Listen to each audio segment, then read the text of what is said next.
have like a breaking news. So like Max just raised a 30 million round, and Masha is like indeed one of the investors. So maybe if you wanna like start explaining how was like the round, the insights about it, and also like Masha, what like are you looking for when like you're investing in a founder, and what made you like decide to invest in Max's company? Gosh, okay. I don't know. I feel like everyone's celebrating the round, and I'm like, there's nothing to celebrate yet. I think that capital is an input into allowing you to do great things, but I think the important thing is celebrating the doing of great things. I think that $30 million is 0.0000001% of the world's capital. It's actually tiny. And I think when you like intuit that or actually start to believe that, it changes the kinds of actions you take. People congratulate us. I think internally we're like, we haven't actually done anything yet. And I think that what we can do is largely a function of what we believe we can do. And by constantly increasing the scale of our ambition, we constantly change the things we can do, and maybe we'll be able to do a few more things. So that's kind of how the round feels. It came together in December last year. December the 10th, a fund came by our office. December the 15th, they gave us a term sheet. December the 17th, we signed the term sheet. So to everyone who says never raise before Christmas, don't listen to them. I think most rules shouldn't be listened to. They made a post on Twitter yesterday, which said, everyone's been asking me, how did you raise $30 million? And I retorted back something along the lines of, opinions are like assholes. Everyone has one and most of them stink. So I think the answer is typically there is no answer. Every great company is slightly different. And I think it's on us to just reason from first principles around what's true in our specific situation. And maybe like what are you like building for? Like what is like your grand vision for like the future? Like for the ones that don't know. We believe that 5 years from now, every single person is going to have an AI doctor within a super app on their phone. And that's going to be the primary way people get care before Google or ChatGPT or their primary care doctor.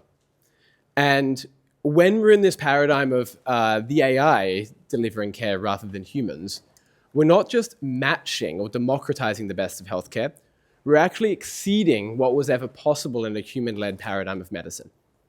And the implication is we get to a world where preventing disease and detecting disease years in advance is table stakes.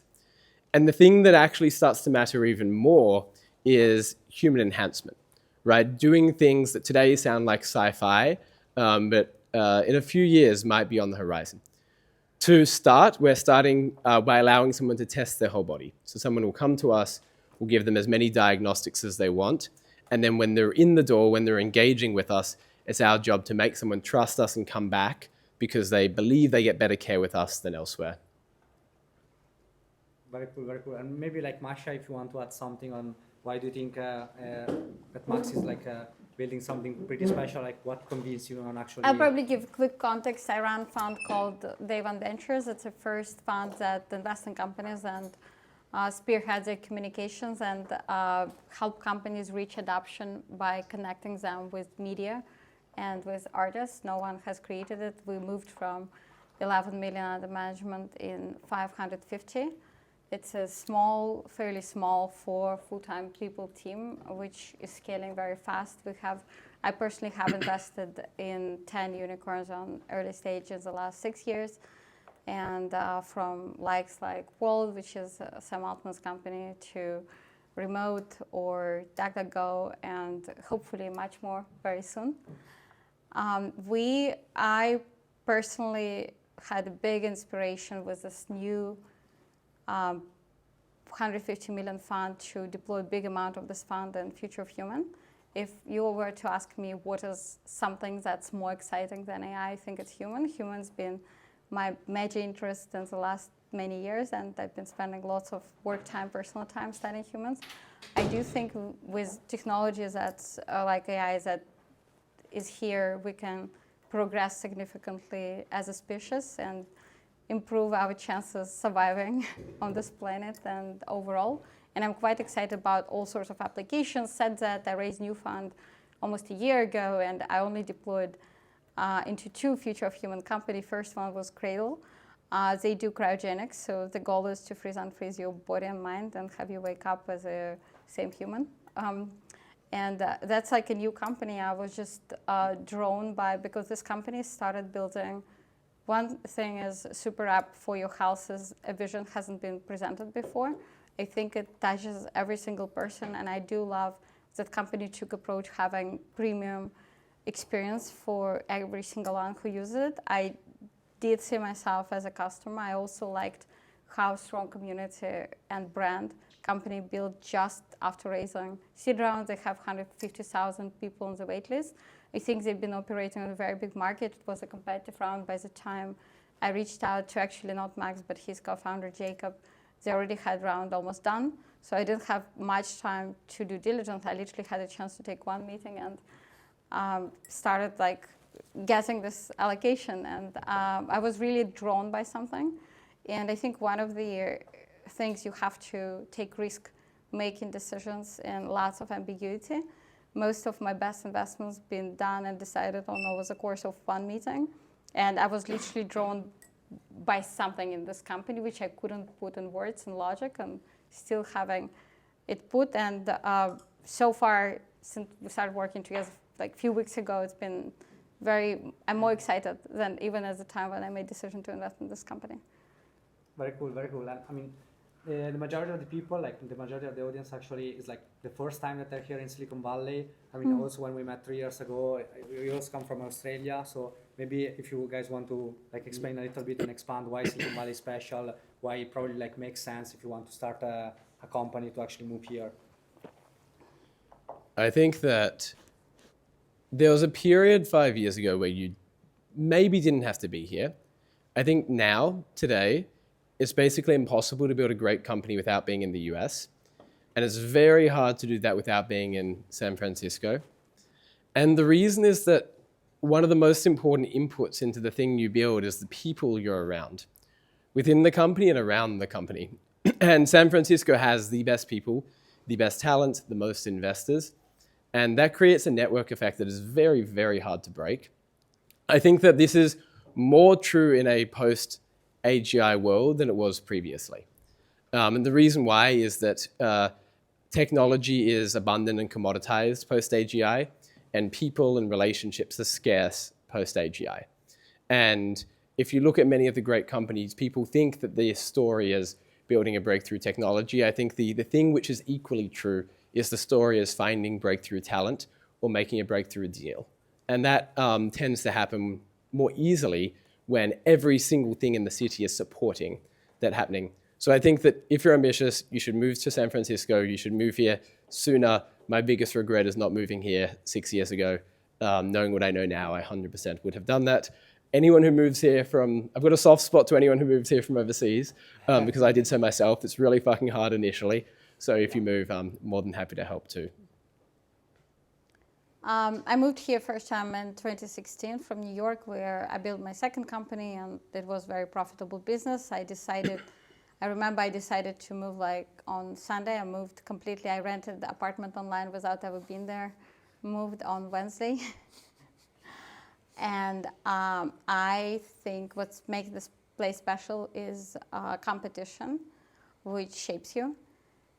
You could feel like it's sometimes uncomfortable, and everyone is like pretend like they're not competing, but in reality you compete with everyone for attention, for cloud, for engineers, for capital, and it's like nonstop, and you don't sense such intensity anywhere in the world, and it's like very challenging, but that makes this ecosystem naturally filter out anyone who is not a fit for building the future. And I think second is like scale of ambition.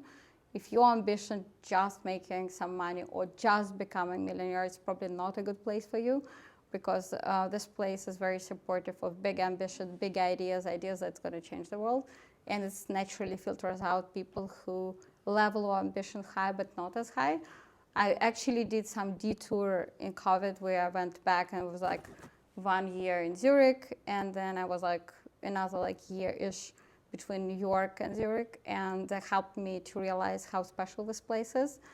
And special, again, it doesn't make it like comfortable place to live, but I can't believe there is like better place if you're in your 20th, better place that can mold you for greatness in the future.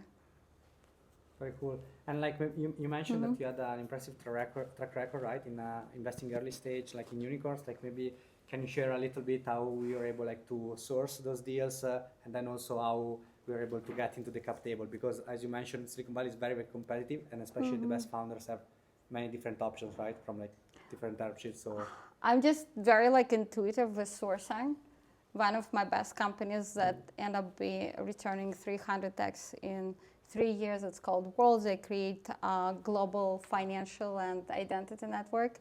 I found Sam Altman's co-founder Alex Blanier, who was in Germany, who was a student, who literally messaged me on Instagram and suggested to have a coffee anywhere in the world. And I said, and I said, what is your dream? What are you trying to accomplish? He was a physicist. He said, I want to be Silicon Valley founder. I was like, what do you like about Silicon Valley? He's like, I've actually never been. And over the course of 4 years, he became founder of multi-billion project alongside Sam Altman and became like billionaire on paper and just built most importantly, built amazing technology, but also built amazing team of 700 people. Haven't seen anyone progressing so much in such a short time. And first few months, I worked out of my house. And a few of my friends, specifically 7, became their founding team members. So I'm very closely connected with this project, and it's a bit of like Cinderella story, but being part of this and moving from like what is a crazy ball, why my friend getting involved in something like that, into seeing it thriving and seeing him like meeting president of the country who supports it and rolling it out and seeing then companies being built on this technology is fascinating. And it only makes me want to find even better founders, which is really hard to make. I think in terms of spotting, I think I'm just like very intuitive. I think I'm like very lucky that I got this gift and intuition about sensing exceptional people like very quickly. And the only thing I had to learn is to trust my instinct. And coming back how I get placed in cap tables, I try to meet founders before everyone. Not always happening, but I think 3 things. One is like speed. So you have to react like immediately. When I was like meeting Max, co-founder, I kind of knew it's like, I have one meeting, I'm already liking meeting them. And it's still early given their level of ambition. 2 is flexibility. Very often many funds has ownership targets. I'm not optimizing for ownership, I'm optimizing to back the most important and technologies of our time, right? That we need for survival and thriving as species. And 3, I think it's also like kind of like staying yourself, because if you get in this ecosystem and trying to be like another investor or another founder or do some cargo cult of like being someone else, it's not going to work, right? I feel like this place really values authenticity, and sometimes your insecurity can hold you back from showing your true self, but as soon as you show up as a human, like you would show up with your friends, it's really appreciated. And I realized there is like no better way building genuine connection, and genuine connection very often lead to people figuring out how they should better partner. Cool. Maybe like last question before like we open up to the audience. You both like move like to San Francisco, right, from another city. Like, what are like maybe your recommendations, like your suggestions for people that want to move here and they also want to build their own companies, like maybe for looking for founders, like their first customers, for like network of supporters, of like building their own community, like their like own relationship to start it out? I think it's really important to find communities where you share an identity, right? When you first move here, you haven't probably done much, and that means it's hard to just arbitrarily go to an event and get something from it. But I think when there's shared identity, that is a way in, independent of the things you've done. So all of you guys are from a country that's not the US. Find other people who are from that country that's not the US. All of you seem quite young. Find other people your age. Find other examples of where you share an identity, because that makes it easier to meet that person, and more likely that person is inclined to help you. So that's the first thing. The second thing is Twitter is still underpriced. Both posting on Twitter and reaching out to people on Twitter. Just as Twitter is underpriced, so is just about every other digital medium. There's this idea of, should I do a cold message or a warm message? It doesn't matter, I can do any message. I think most people, so many people will sit there twiddling their thumbs thinking about what they're going to do, and so few people actually do it. One of my friends who has met the most people, he came here and he just was willing to fuck up a lot of times. He messaged so many people, he embarrassed himself so many times, he got rejected so many times, and now everyone likes him. And now he's doing really well and he's raised around. And everyone used to talk a bit of shit about him and say he was a pest, and now no one remembers and everyone's forgot it. So be willing to fuck up, be willing to be rejected. Actually, potentially the number of fuck ups is a good metric to show that you're taking enough risk. I think one is like tip, don't live in Soma, because it's very difficult where I area live to survive. Yeah. That's an exception. Because I think you don't have to stuck here. And if your company is doing good enough, it's kind of like funny thing, but I actually think there are like many other places and don't feel like San Francisco is like the Soma district. I do think you can extract more by being a bit in other areas. That's just an exception. No, it's not I an think it's exception. really- it's Soma really- is fucking brutal. Stay away. They're just survivors. They're just survivors. Everyone's kind of like starts with Soma for some weird reason, like they're just like better spots. Start with like far, just like pre-city or mission, was like whatever, just don't start with Soma.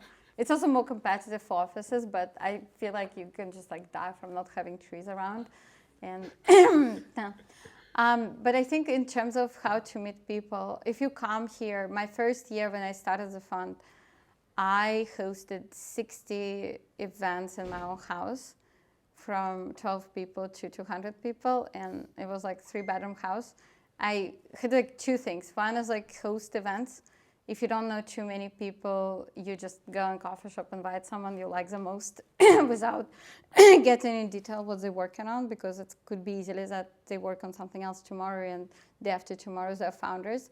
If you think about would anyone come, just host like dinner for 2 people, for 3 people, for 5 people, but kind of like make it routine and have a nice food. And then 2 is like, I noticed people coming here, they always like, there's like always people coming to the city, and they're always like looking like where to stay.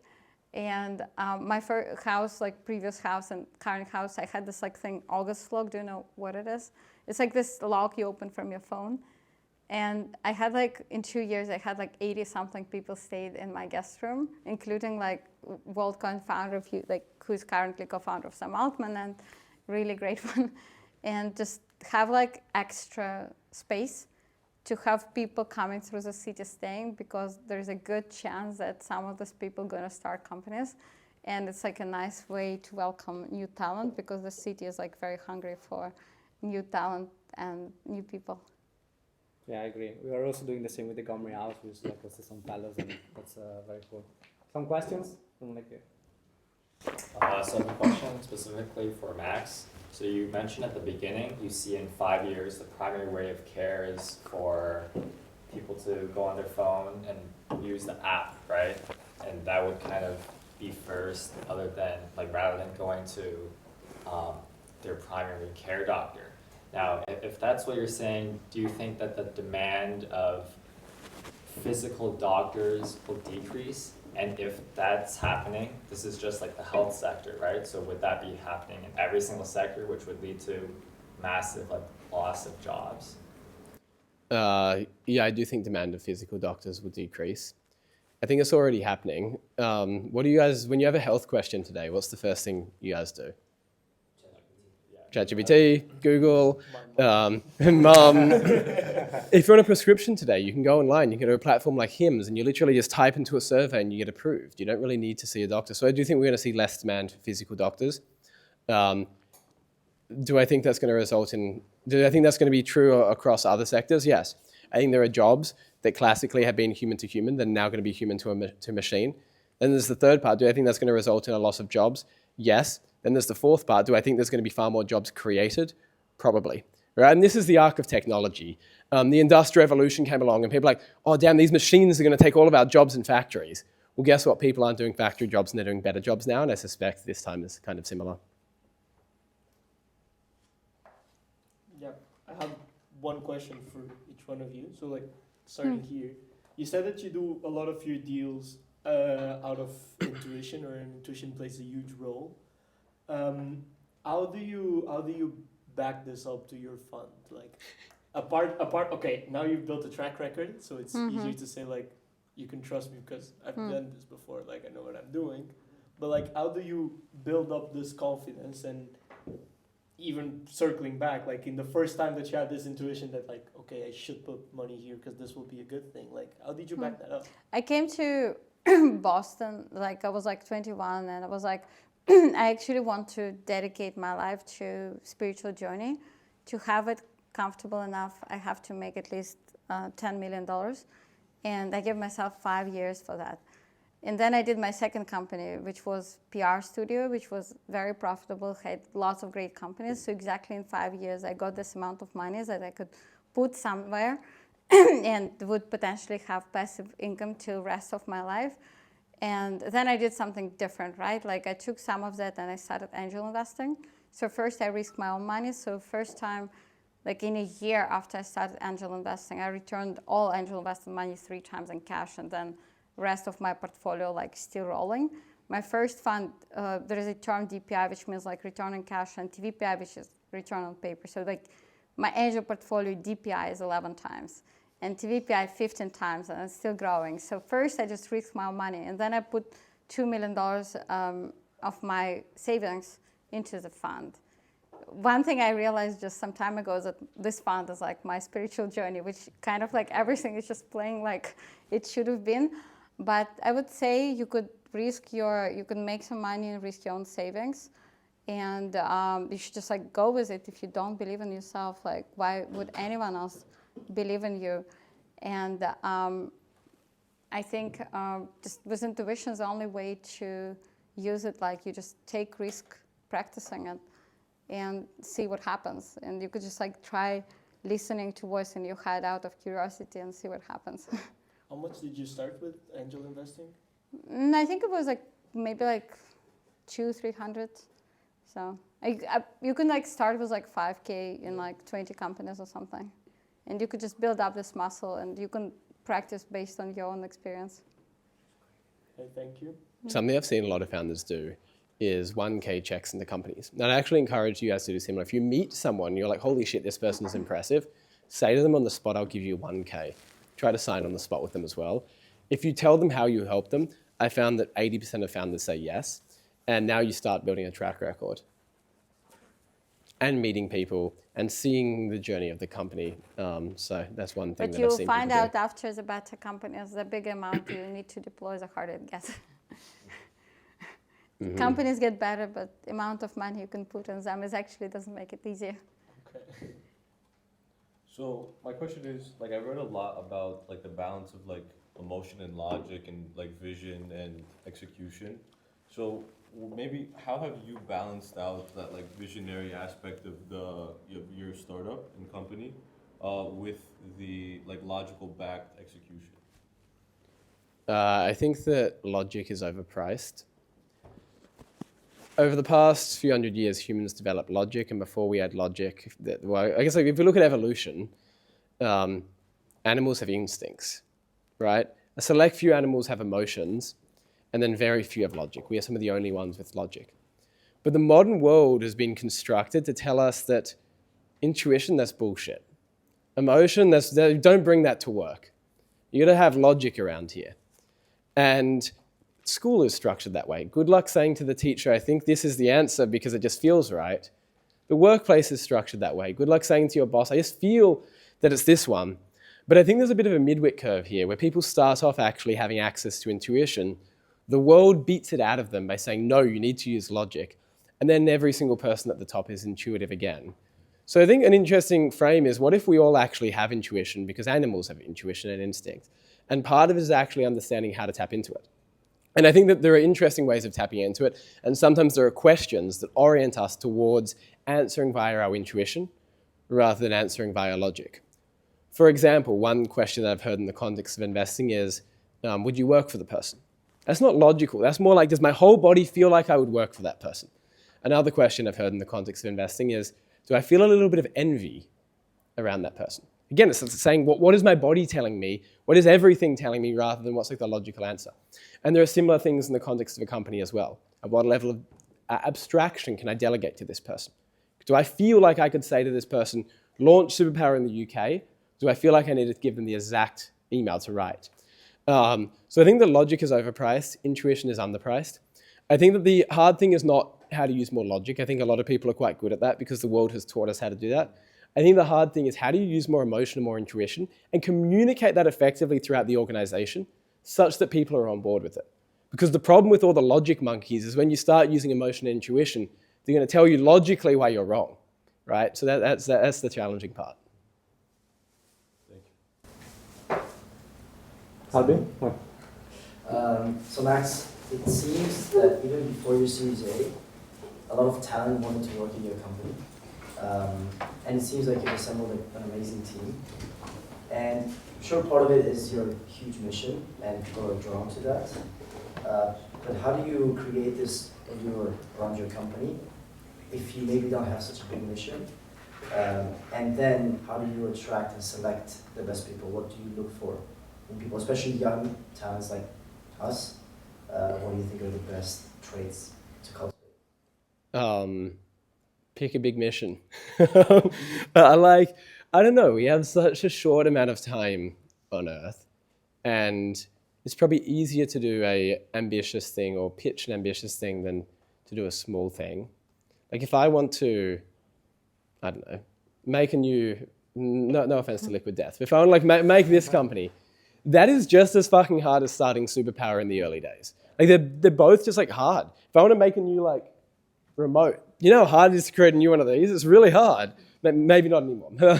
But like most things are hard.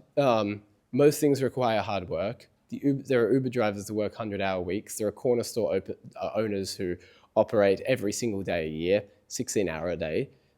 So I think that the first thing is actually just pick a big mission. Life's too short to not to. I love that people writing down. What's that? Pick a big vision. Yeah. Let me revise that. Yeah. And like everything can have a far bigger vision. Like, let's take Liquid Death. The non-ambitious way is saying, I want to start another water company with cool branding. Boring. The ambitious way of doing Liquid Death is, I think water today lacks emotion. People have stopped drinking it. They're drinking all of this other shit instead. I think water today is mineral depleted. It's resulting in all sorts of potential diseases. It's full of microplastics and other shit. I think we need to stop drinking soft drink. We need to start drinking water. We need to make water emotionally cool. Right? This is like the healthiest drink on earth. It's going to be full of minerals, toxin-free, and emotionally cool. That's what we want to do with Liquid Death. Now it's like, okay, cool, that's way better than just starting another fucking water company. So I think most things can actually have the interesting and like visionary ambition. And I challenge everyone to think about what that means in the context of their company. And then the second part of your question was, remind me. How do you select for the best talent? What are the best traits you look for in that? Be curious for Masha's answer on this too. Intuition. Put on a 5-minute call on the calendar, and if I like it, go for an hour. If I don't like it, end it. So I'll give things a little bit more specific.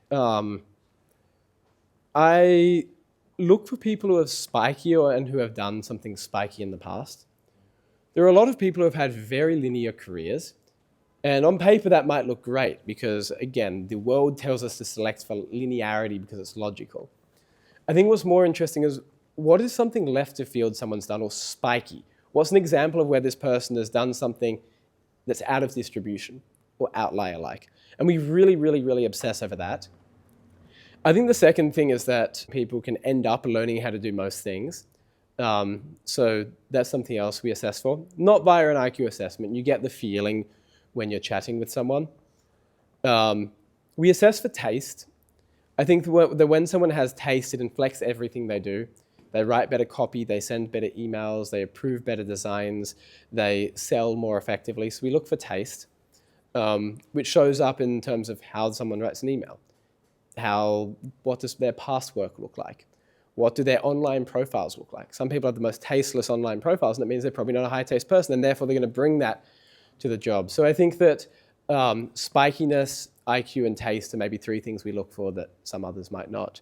Not sure if you have anything to add. I think like one is like agency, and it could show that people love to have control over the outcome of their work, and you could just ask questions about how they're doing the work. I do think ambition is really important, because the ambition over day-to-day goals will reflect as a company growth. I do think speed is really important for companies, and you could just notice if people speedy with their emails, with their responses, with the way they think. I think we really optimize towards like really fast people, because it's really important for early stage companies, and you can like literally see it, right? Both in founders and in the team. And I always like think about that my team should be even like better and like more organized, more attentive to details than any founders I back, because I feel like we touch companies in such an early stage that our culture touch their culture. So I want to give a positive stamp on their culture by being more organized, by being like faster, by just showing them how to do things better, not like barely working to catch up on what they do.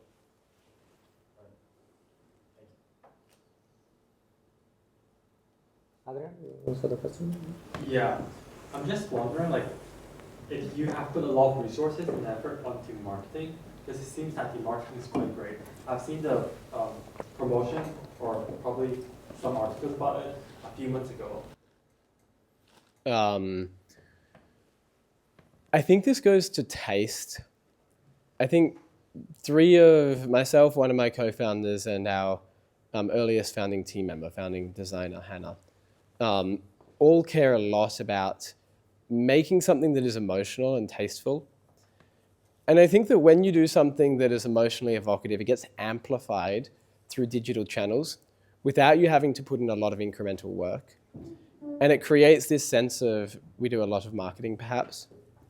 The other thing that's true is every time we raise capital, we bring in a lot of small checks, 1 to 5K checks from people who have digital distribution on either LinkedIn, Twitter, or Instagram.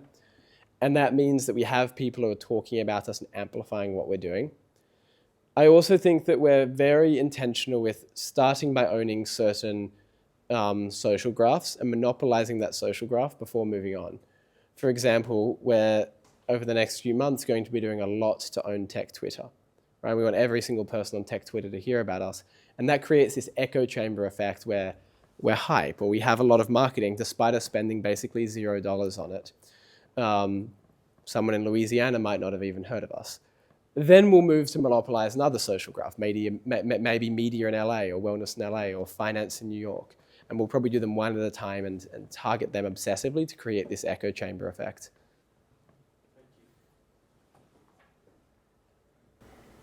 Yep. From Max, like, we talked a lot in this Q&A about being different, and now like the market of trying to dominate with Alberto of like being attractive by tackling a big problem.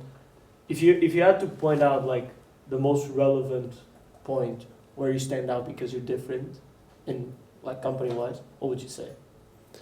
Individually or as a company? As a company.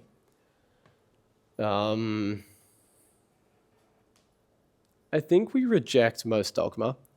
It's my belief that just about every single thing out there is like 4 out of 10 or 5 out of 10.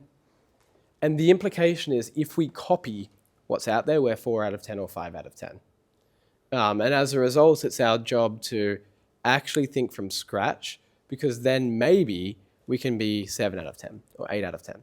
And if we do something 8 out of 10, if we do something 7 out of 10, everyone's going to tell us it's the best in the entire world, and it's still 7 out of 10. And next time, maybe we can do 8 out of 10 or 9 out of 10. So I think that we reject most dogma. We try to not listen to a lot of advice. We reason from first principles around what works for our specific company. Sometimes people will send me threads from Twitter saying, here's how we build product at X company. And they're like, this is what we should do. I'm like why? There's like 50 of these threads. Most of them are marketing rather than reality. And they're all contradictory. And the reality is like every great company is great in a unique way. in a different way. And as a result, we can't really just reason from what has worked in the past. Is this one of the reasons that you invested on them? It does really feel that Superpower has a very original touch, and it's very soulful. You could see brand as soulful, and I think there is like a very easy way to be different if you just try to do things that you personally like, and it comes to everything. You like email or tweet, or you do pictures for your company, you just have to, or you host a party for your community, you just like have to personally like it. If you personally like it, instead of copying and just ride with that, this is pretty much enough to be very different, right? Just like don't try to slide, you can get inspired, but don't try to slide into something conventional, and optimize like this copy, did you like it? This pictures, did you like it? This hire, did you like it? It's like super easy to be different because there's like no one than you that have all these likes, and you naturally stand out as someone very different. I love that. And if you guys see how Masha builds her fund, it, at least to me, looks like Masha's just doing whatever she enjoys. And that's really special because it allows for magical things to exist. She hosted an event last week, which is this space-themed event in like a history museum in LA. And Masha was just having fun. She's like, this is cool, I love this stuff. And as a result, people have a memorable experience. I was just struggling with the fact that I go to parties or events and I'm just not enjoying them. And I realized the only way to keep going on other dinners and parties, start hosting them myself and doing everything myself, from picking food and space and crowd and music. And it was just like doing it kind of for myself, but also invited people over. But do you think this enjoyment that you get, and even for both of you, of, let's say, building or like creating this kind of events is something that spreads out kind of naturally, and it's one of the edges that what you're inspiration building force is so much bigger than willpower. I think there's like a huge worship of struggle and importance of going through the struggle as you're building something. I think there's like a huge overrate into this. And I do think modern world really, and even like AI appearing and potential financial abundance that we would always tap into, it's just allowing different way of thinking about things. And instead of fearful scarcity mentality, you going into more expansive things. So yes, I think like inspiration is much bigger than like willpower or going through the struggles or breaking the wall with your head. I just think it's like more modern approach. There's a question now? Hi, I'm Babu. I'm from UK, so I work in VC in UK. So like your VC like whole idea is very interesting with the PR stuff. It's very beautiful. I actually wanna have my own fund in the future. So I want to ask both of you guys, because both of you guys invested, right? You said that you invest with intuition, right? But I mean, as he also mentioned before that. Sometimes intuition is because you're so experienced in this thing, like as you said, like you've been investing for a long time. You had your own money, you invested. But for us, we're like just starting off in the VC area. Sometimes we use specific frameworks, right? So like we use a specific framework. We look at this thing, very standardized stuff. But is there any kind of like advice you want to give me? Which can which helps to like get deals or like get startups, and you can see the soul, that thing that you say, right? How do you look at that? Because there's so many things we look at, like in a deck. I know you see a lot, you talk with the founder, you understand, but how do you actually like in a process see the soul of a startup, or so the drive? And that's a long question. Well, if you have a question, if you see the soul of startup, or you're wondering, or you has doubts, it's probably not a good one. Right. I don't think doing good deals come from experience. I did, out of 10 unicorns I've done like first 2 in my first year of investing. And I don't think it comes with experience. I think like one advice I would give you, just quit your job, because it feels like the culture of the VC firm doesn't necessarily help you find your strengths and help you be independent thinkers. That's one. I think 2, UK is definitely like tough environment to be doing VC investments. I think you need to either go in places like US, which is has like a tradition of innovation, then everyone kind of like on their toes trying to survive and develop. Or you should like go into risky places like, I don't know, Africa or Latam or even China, or just like try markets which naturally expanding. I don't think European current mindset is optimized towards venture returns. So the chances of you succeeding, even if you work really hard, is very low. And you might meet hundreds of founders, but not a single one who would build something meaningful. So I would just consider you revising everything that you're doing now, because I think there is this culture that doesn't seem like these frameworks show you way to independently think. Yeah, I think the whole European market is very framework based, and you have to. I just don't think you should be doing venture in Europe. Same way as if my investors come and ask, should I back this German or British or French fund? I tell no without even looking at the deck, because I just don't think it's a good market to do VC. It's fine to do PE, but not VC. Right, yes. Unless like some drastic change happens. Yep, 100%, yeah, right. Thank you. And do you have, because I think you also invested before, Max, so. Get to Silicon Valley. Yeah, go around hacker houses, meet a ton of people, write a lot of 1K checks. If you think that it takes time to build your intuition, I don't know whether that's true, but it might be true. Start early, start doing it now, put skin in the game, see what happens. That's my. If I look at the first hacker house I lived in, that when I first moved to SF, this was 2023, so it wasn't too long ago. There have been like 4 unicorns out of that house, and each unicorn was started around 2 years ago, which is just wild, right? And I think that's the power of this city. Right. Or just become Uber driver, listen to what they pitch. Same ratio. Right. Perfect. Thanks so much.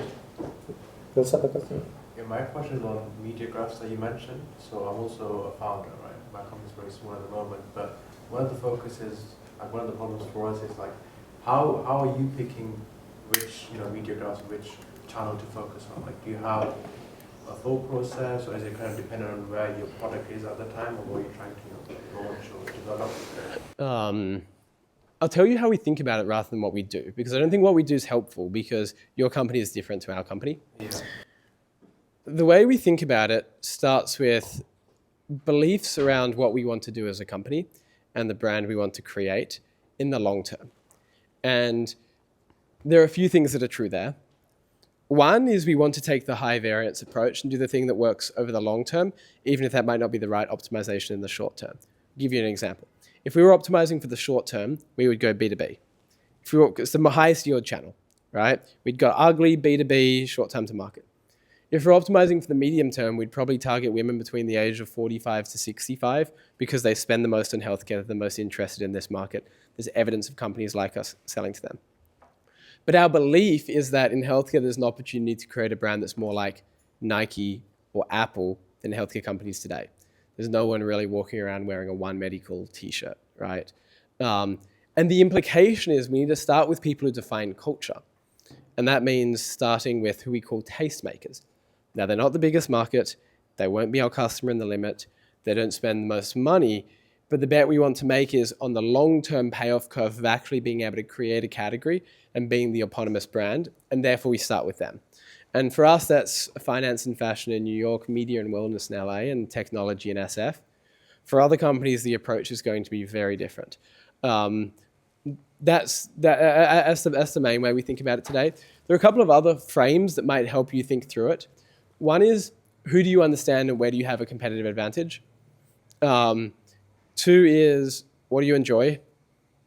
I would not like my life if we were building like an enterprise selling to government company. I'm just like not that interested in it, right? So like that's another interesting frame. They're the ones I'd look for rather than trying to just copy what someone else has done, because for every person who's done things one way, you're going to find someone who has done things the inverse of that way.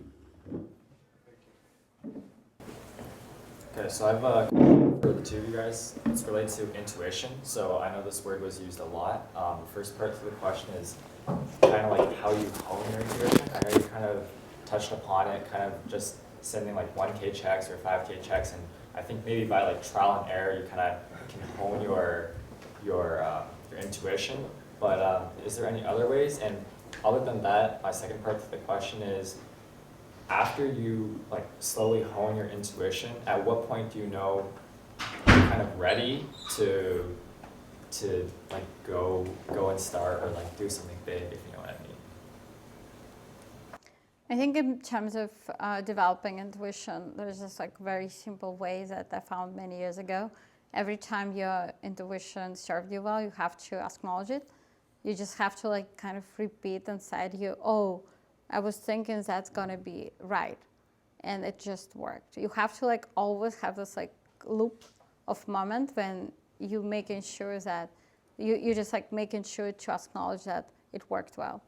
And it doesn't have to be like sending checks. It doesn't have to be financial. It could be small, simple things. You could be like, oh, like I feel like this person, someone calls it, like I feel like this person called, oh, this is a person, like, oh, well, it just worked. Right? Or you could be like, oh, like I just sent this job offer and I think this person is like gonna accept it, done. Or I feel like this company raised money from XYZ, done. Like you could just like find and verify so many ways to every single hour. But you have to make it routine. It's very interesting, and the more you acknowledge it, the better it works. What was the second part of the question? Like after you hone it to a certain point, when you know you're ready to get started. Oh, you never feel ready. It's just like you would always feel not ready. Like your life is just passing, you're never ready. So for you, when did you decide now is the time to start? It's just like when I was born. The problem with the when I'm ready question is it implies that you're going to do anything but the most important thing, and you're going to constantly do that. I'd contend that you're ready right now.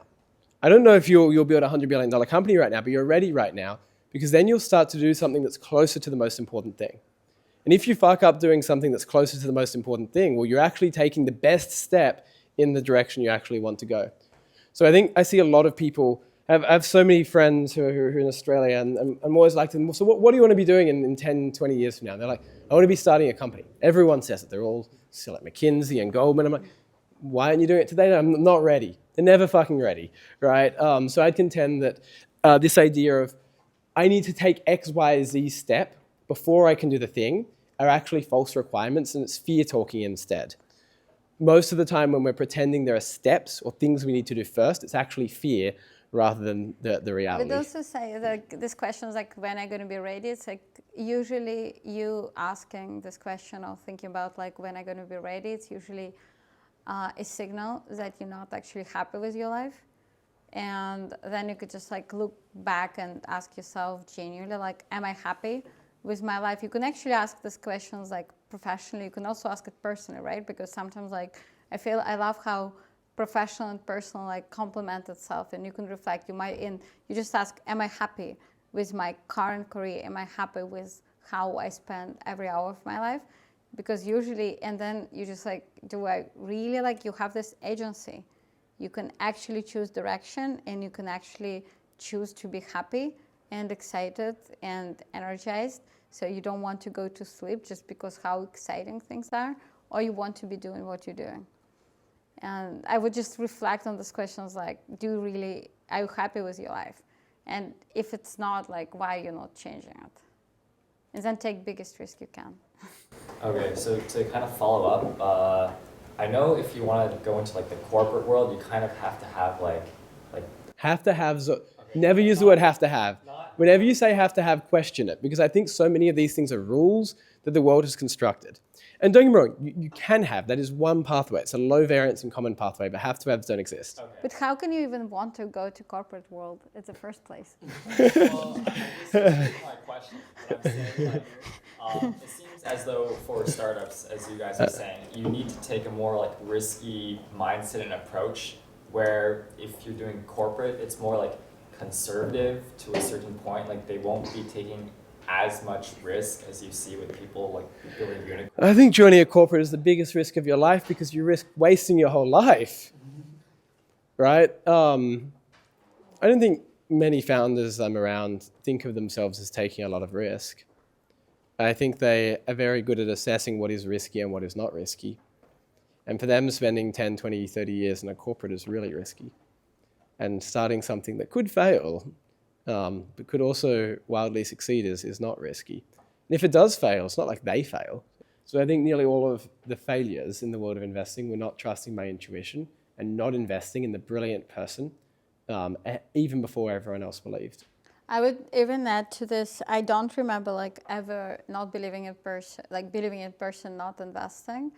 I think like my regrets is about like I actually use amazing, and then either I got like too busy and forgot follow up or forgot to find opportunity, like follow up when they're ready or keep in touch, right?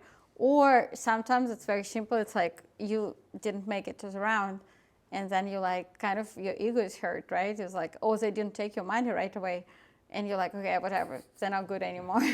But you kind of knew it's a good one, right? And then you just like, you were so hurt you didn't go back, and I should have done it, right? So I can't remember like any time saying no to companies that became really big, but I do have some regrets around not doing deals that I knew amazing.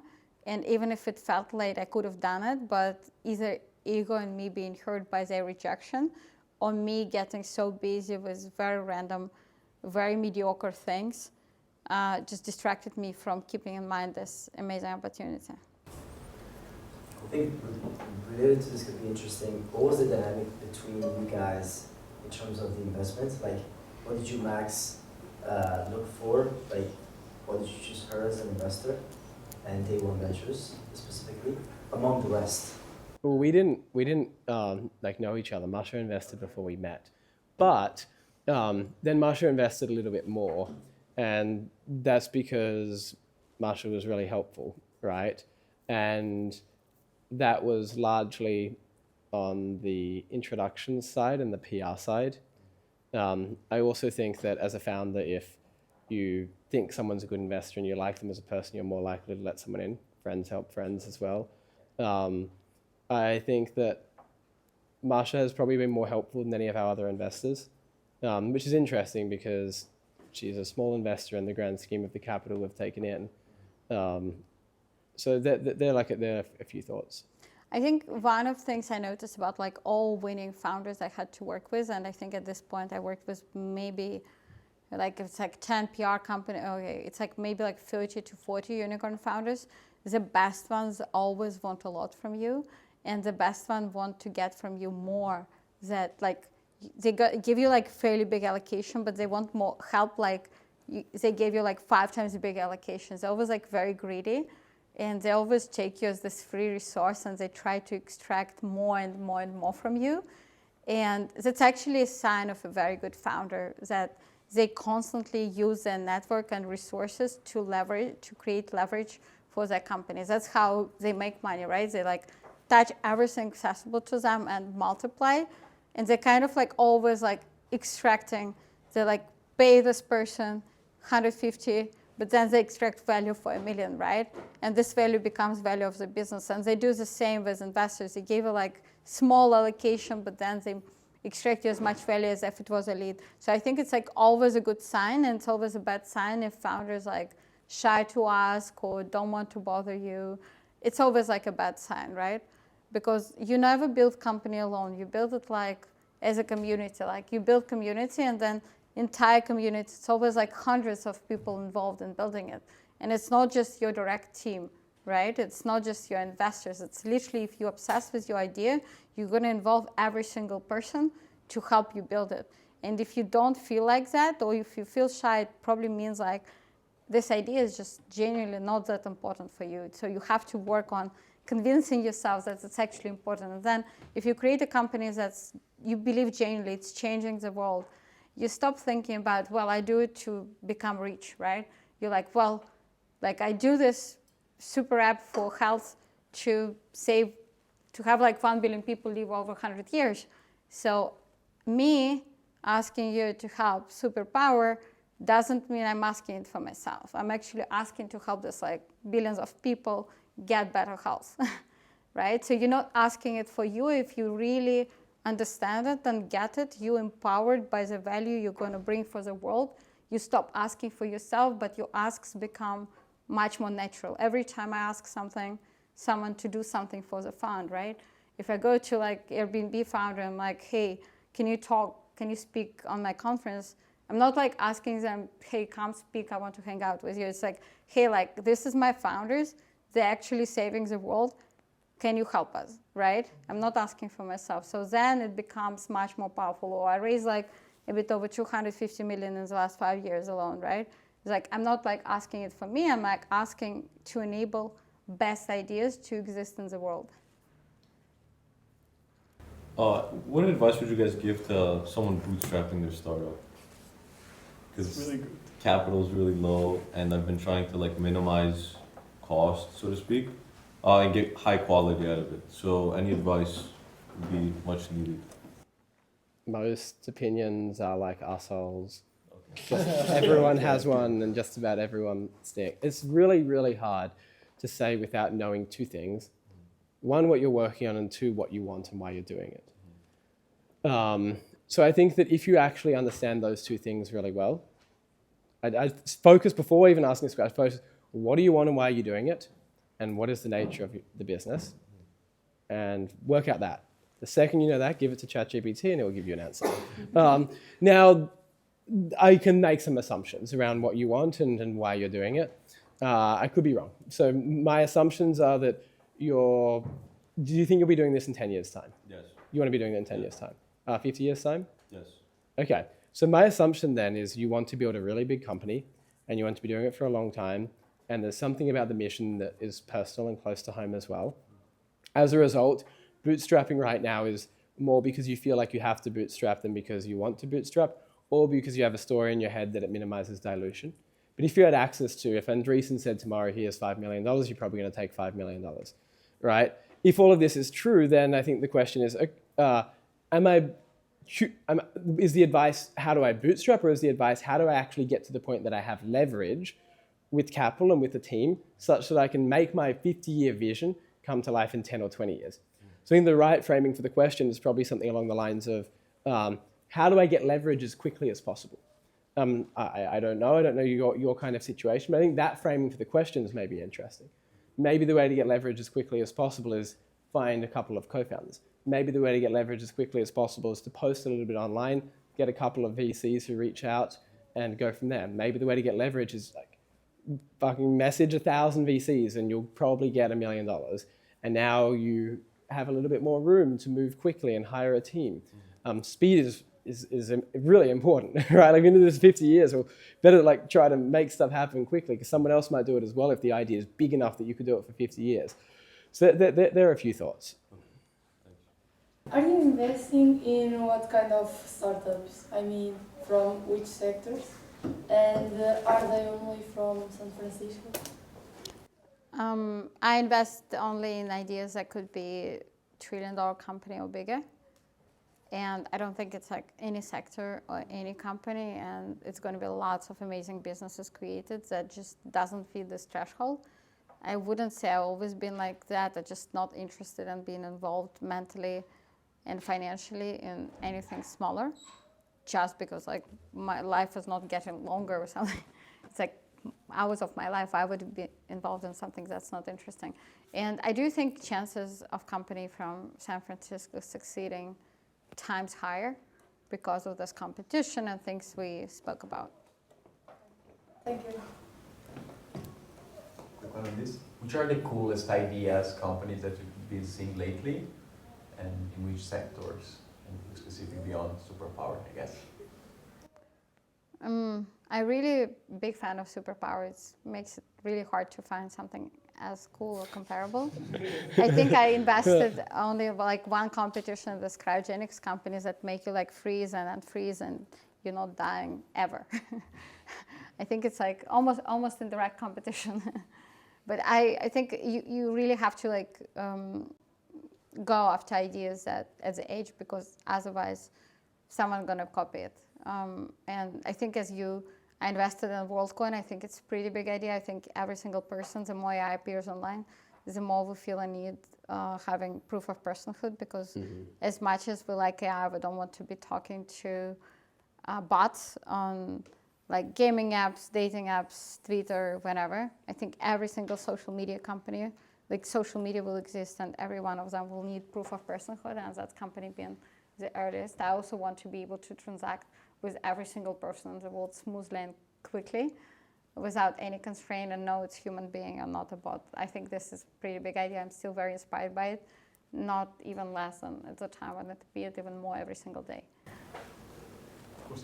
Max, anything on your side? I think that genetic engineering is still underpriced. There are lots of therapeutic modalities. And the reason I like genetic engineering is that many of the things we're trying to genetically modify already exist in some people.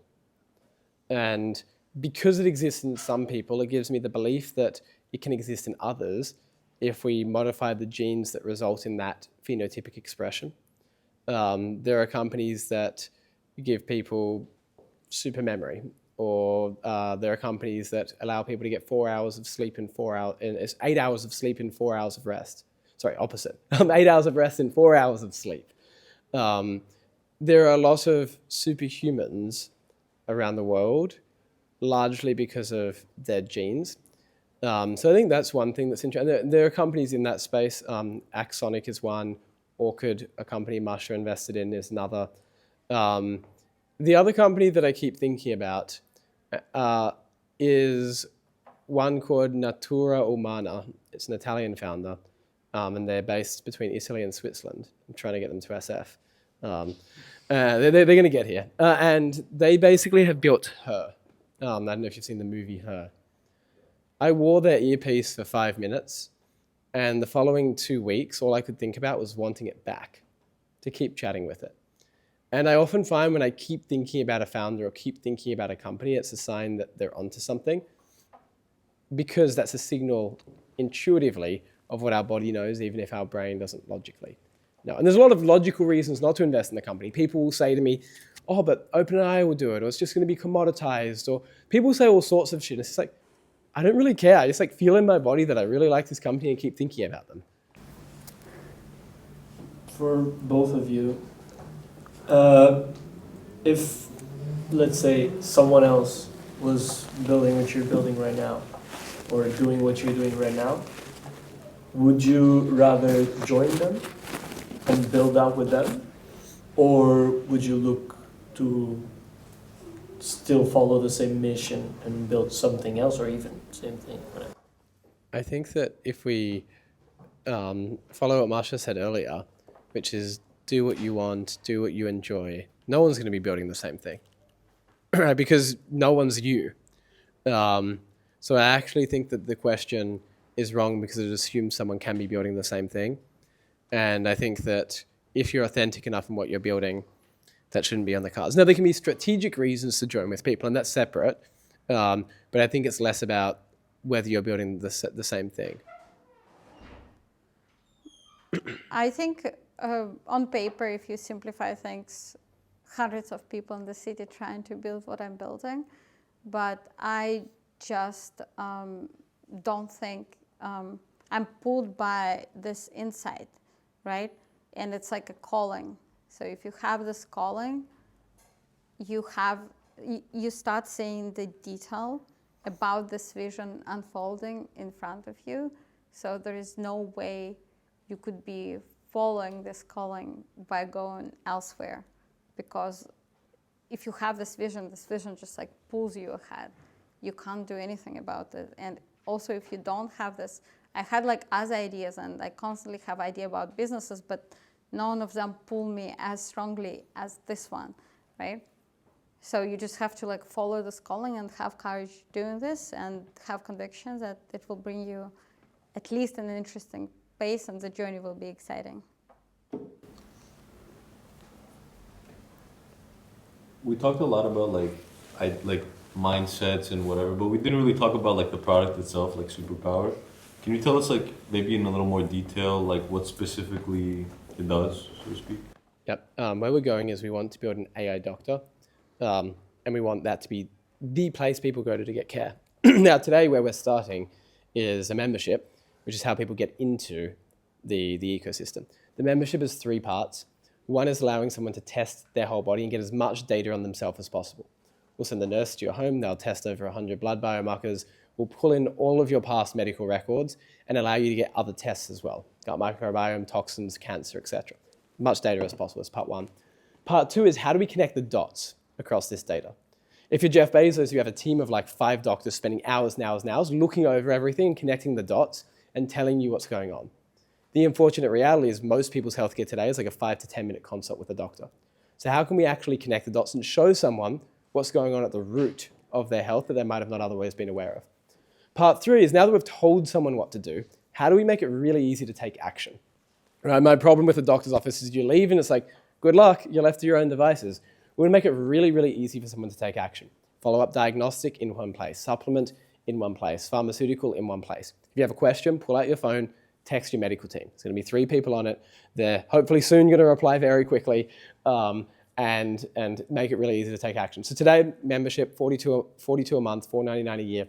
Test everything, aggregate data, tell you what's going on and connect the dots. Then we make it really easy to take action.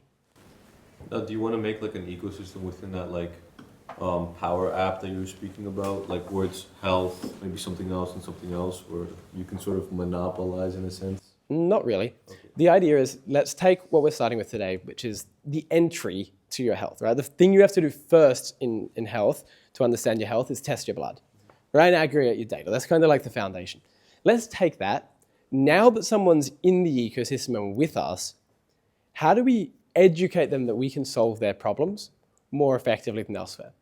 Right? They come back and they've got pre-diabetes. How do we reverse that? They've got an autoimmune disease. How do we reverse? Their hormones are out of balance.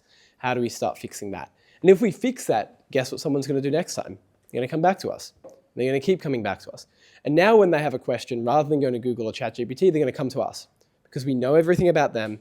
We know about the latest medicine, and we can actually help them take action. The second people are coming to us first, we're in this really, really privileged position because we can look at anything that exists in the supply side of healthcare and we can just vertically integrate and own the full stack, right? We can say the pharmacy that today is charging wild prices, we're going to own the full stack and massively undercut on price because we don't have to pay on customer acquisition. We've already got the customers.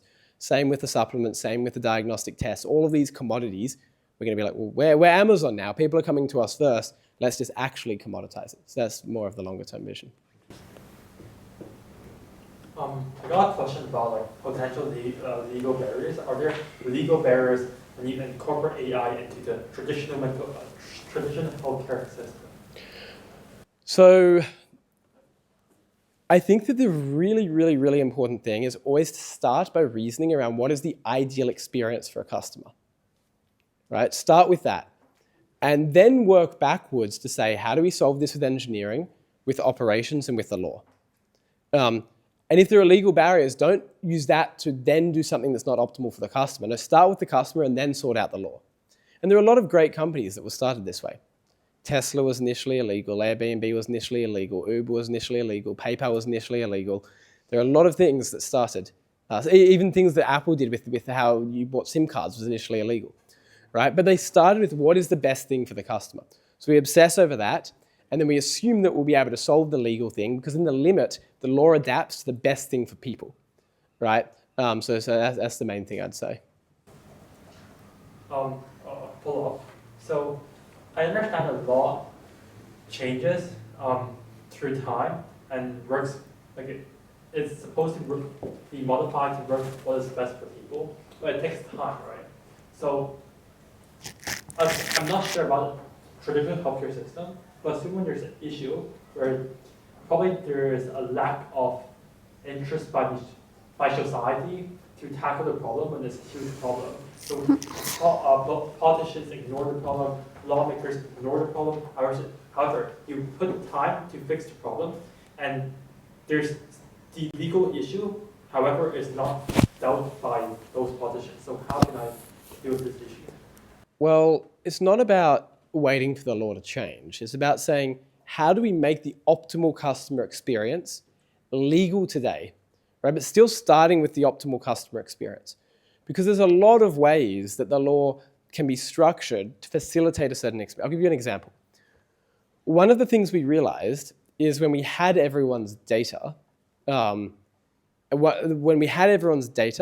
the AI is going to be way more effective at connecting the dots than humans.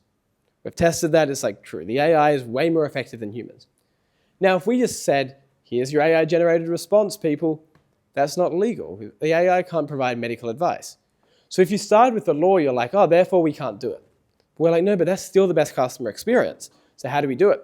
The way we do it is we say, well, let's just get a human to review it. Get a human to look over it. They can edit it, they can modify it, they can approve it, and now it's legal. But that came not by starting with what does the law say, but it said, what's true for the customer, and then working backwards to make that possible. Thanks very much. That was super appreciated, guys. Thank you very much. Thank you. Thank you guys.